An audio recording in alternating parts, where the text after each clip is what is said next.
اللہ الرحمن الرحیم۔ آج ہم تذکرہ کریں گے سیدہ زینب بنت محمد صلی اللہ علیہ وآلہ وسلم کے شوہر ابو العاص بن ربیع رضی اللہ تعالیٰ عنہ کا، جو کہ پیارے آقا صلی اللہ علیہ وسلم آپ ان کی وہ تعریف کیا کرتے تھے اور ان کو پسند بھی تھے۔ وہ پہلے وہ اسلام وہ انہوں نے قبول نہ کیا۔ جب سیدہ زینب نے ان کو اسلام کی دعوت دی تو انہوں نے اسلام قبول نہ کیا، لیکن اس کے بعد جب جنگ بدر ہوئی تو جنگ بدر میں وہ انہوں نے شرکت کی، اور انہوں نے وہ مشرکین کی طرف سے شرکت کی۔ جب ان کی طرف سے انہوں نے شرکت کی تو مسلمانوں نے ان کو قیدی بنا لیا۔ دیگر اور لوگ بھی تھے اور ان کو بھی ساتھ انہوں نے قیدی بنا لیا۔ جب قیدی بنا لیا گیا تو فدیہ وہ جمع ہونے لگا۔ جب مکہ مکرمہ سے لوگ فدیہ وہ دینے آئے تو پھر آپ کے جو بھائی تھا اس کا نام عمرو بن ربیع تھا، اس کو سیدہ زینب نے اپنا وہ ہار دے کر بھیجا جو کہ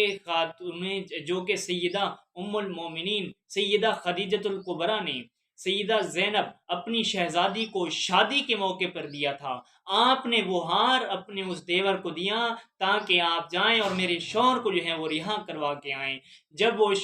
ہار وہ مدینہ منورہ میں پہنچا، محبوب دو عالم نور مجسم صلی اللہ علیہ وسلم کی بارگاہ میں جب وہ ہار پہنچا تو پھر آپ کی آنکھیں وہ اشکبار ہو گئیں، آپ پر وہ ایک رکت طاری ہو گئی، آپ غم زدہ ہو گئے اور آپ کو اپنی وفاشیار بیوی ام المومنین سیدہ خدیجۃ الکبریٰ وہ یاد آ گئیں، ان کی وفائیں یاد آ گئیں کہ یہ تو اس کا ہار ہے جو مجھے بڑی پیاری ہے۔ آپ ان کا کثرت سے وہ ذکر کرتے۔ جب آپ نے وہ ہار دیکھا تو آپ نے صحابہ کی جماعت سے فرمایا کہ تم کیا اس طرح نہیں کر سکتے کہ اس کا مال بھی اسے لوٹا دو اور اسے بھی رہا کر دو؟ تو پھر صحابہ نے عرض کی، انہوں نے کہا ہماری جانیں آپ پر قربان ہیں، ہمارے ماں باپ آپ پر قربان ہیں، آپ کا حکم وہ ہمارے سر آنکھوں پر ہے، جیسا آپ چاہیں گے ویسا ہی ہوگا۔ تو ان کو ان کا ہار واپس دے دیا گیا۔ محبوب دو عالم نے ان کو ہار وہ اس شرط پر واپس دیا، آپ فرمایا کہ تم یہ ہار لے جاؤ اور پھر میری بیٹی زینب کو میرے پاس مدینہ منورہ میں بھیج دینا، یا خود لے آنا یا بھیج دینا۔ تو انہوں نے اس شرط کو وہ قبول کیا اور پھر انہوں نے اپنے اس وعدے کو نبھایا اس طرح کہ انہوں نے اپنی بیوی کو حضرت زید بن حارث کے ساتھ وہ روانہ کیا اور مدینہ کی طرف بھیجا۔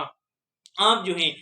آپ بہت زیادہ مالدار تھے، لوگوں نے اس وقت آپ سے کہا، انہوں نے کہا کہ تم محمد کی بیٹی زینب کو وہ طلاق دے دو، ان کو طلاق دے دو تاکہ وہ اس کاموں میں الجھے رہیں، اپنی بیٹی کے معاملات میں الجھے رہیں، اور ہم تمہیں ایک خوبصورت لڑکی کے ساتھ جس کے ساتھ تم چاہو گی تمہارا نکاح کر دیں گے۔ لیکن سیدہ زینب کے شوہر نے فرمایا، انہوں نے کہا کہ نہیں، میں ایسا نہیں کر سکتا، میں اس کو قطعاً طلاق نہیں دوں۔ حضور کے داماد سیدنا ابو العاص بن ربیع رضی اللہ تعالیٰ عنہ سیدہ زینب کے اسلام قبول کرنے کے 6 سال بعد آپ نے اسلام قبول کیا۔ آپ اسلام کی دعوت میں آئے اور پھر آپ کو یہ سعادت ملی کہ آپ مہاجرین میں سے ہوئے، آپ نے ہجرت کی اور وہاں پہنچے، پھر آپ وہیں پر رہے، اور جب آپ وہاں پر گئے تو پھر اس وقت محبوب دو عالم نور مجسم صلی اللہ علیہ وسلم نے اپنی بیٹی آپ کو اسی طرح واپس کر دی، یعنی جس طرح آپ پہلے نکاح پر تھے اسی نکاح پر ہی اپنی بیٹی آپ کو دے دی، کیونکہ اس وقت یہ حکم نازل نہیں ہوا تھا کہ آپ مشرکوں کے ساتھ وہ نکاح نہ کرو، تو اس وقت یہ آیت نازل وہ نہیں ہوئی تھی۔ اس وجہ سے اسی نکاح پر برقرار رکھتے ہوئے رب کے محبوب نے دیگر لوگوں کو بھی ان کے وہ شوہر اور بیوی کو ملا دیا، اور اپنی بیٹی بھی وہ ان کے پھر انہیں وہ واپس کر دی، ان کے ساتھ وہ پھر وہ رہنے لگی، اور پھر اس طرح آپ نے وقت گزارا۔